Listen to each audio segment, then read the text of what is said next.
What is up, you guys? Thanks so much for clicking on today's video.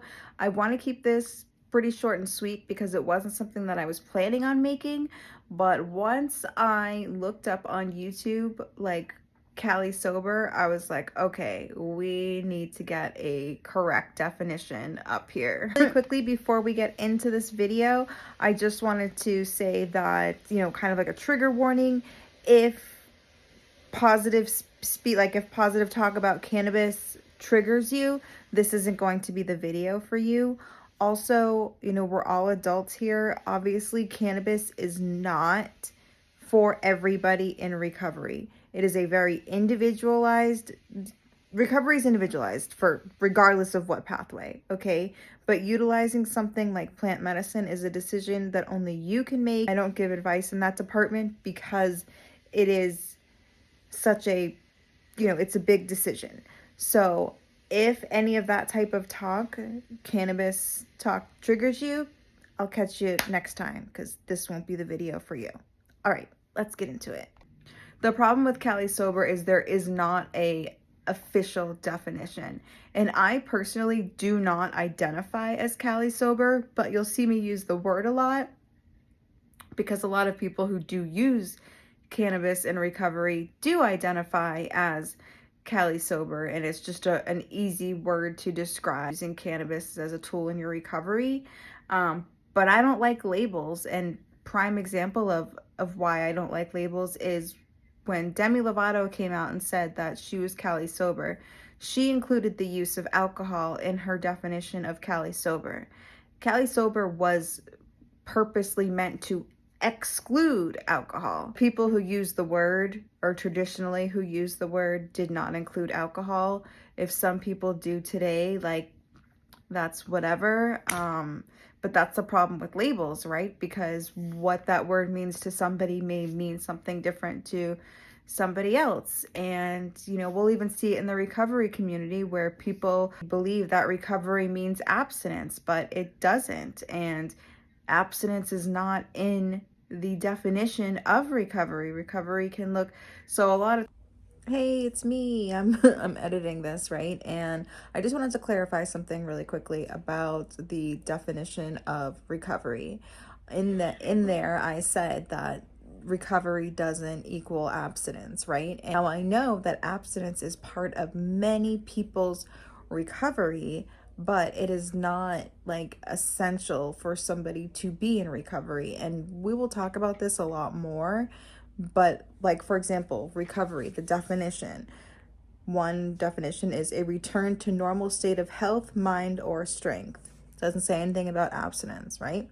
Or the other one is the action or process of regaining possession or control of something stolen or lost. Again, not about abstinence. We can say that, in recovery, we are regaining our life back. We lost our life when we were using drugs and alcohol. We used chaotically until we lost everything. And then they return to normal state of health, mind, or strength. I mean, that's what we're all looking for in recovery. We're all just looking to just have some normalcy and some stability in our life. So all I was saying is that recovery is not synonymous with abstinence. That's all. So a lot of times words and labels, they just end up causing more controversy than they really need to. But words matter, and what we say is important. So while Demi Lovato made the phrase like more popular, and then that's when once Demi Lovato came out about it, that's when we saw a bunch of like recovery creators talking about Cali Sober, and that's where we got a bunch of definitions that are rooted in opinions on the internet. And the person who, I cannot find like where it originated. I saw something that said that it's been spoken online since 2016. I can't find that. I did find from 2019 a Vice article by Michelle Loeb, which I will add to my description so you guys can check it out because I like the article. I think it's a good article. And she kind of coined the phrase and made it more popular. And then, you know, Demi Lovato made it even more popular, but unfortunately included her use of alcohol. But I found a definition that I really like, so I'm going to read it to you. So this definition was said by Andrew DeAngelo, and he's actually the co-founder of the Last Prisoner Project. So check them out as well, because nobody should still be incarcerated for weed.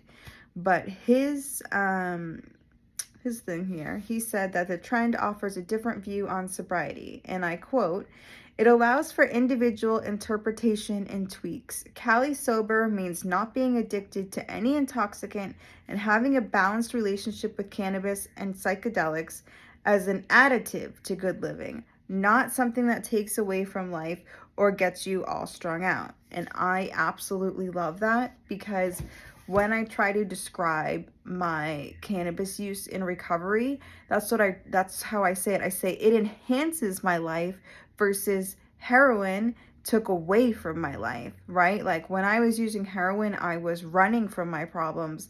When I use cannabis, I use it to face my problems because it helps me look at things more rationally. You know, I can be really upset about something and it literally takes me one little puff and I'm like, all right, you're overreacting, and I'm able to like literally sit down and see things for what it is and not just like the anger that I got all of a sudden and that's all I'm focused on. Because a lot of times, like once I get to a certain level of being upset, like I'm upset and nothing, like even if I know that I'm overreacting, nothing can bring me down. Like I'm just, you know, and a lot of times just one little puff and I'm like, all right, you know what? I can see this for what it is. I am completely overreacting and, you know, I have a right to be upset about this, but this whole part is something that I completely made up in my head, you know? So I utilize cannabis for that. I utilize it for like stomach issues, for headaches. Maybe I'll do a video on why I am a medical cannabis patient and about getting my cannabis card and stuff. I'll do that soon. I didn't really realize I was going to be talking about cannabis as much on this channel, but after kind of scrolling through YouTube,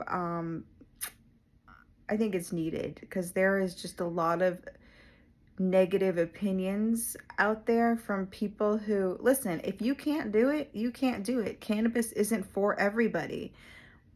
But reminder, your experience is not universal. So don't sit there and tell people that it's harmful for them just because it was harmful for you when there's millions of people who it's been beneficial for. So we got to really just watch when we share our testimony and our stories. Yeah, absolutely. If something was bad for you, share about it. But don't discourage other people when you know that there's people doing it successfully. Or maybe you don't know that there's people doing it successfully, but I'm here to tell you, there are millions of us out here using cannabis successfully. There's new cannabis and recovery groups coming out all the time. Like it's great. You know, I'm happy to see this pathway being shared about more openly, because for so long people literally hid in the cannabis closet, and now we're out here and we're loud and we're proud, and we're here to tell you that your recovery is valid if that is something that you use. Cannabis can be both a recovery tool or harm reduction. It just depends on how you use it. But yeah, so that's Cali Sober, my definition of Cali Sober, or the definition that I like most that I found on Cali Sober. So, all right, guys, till next time.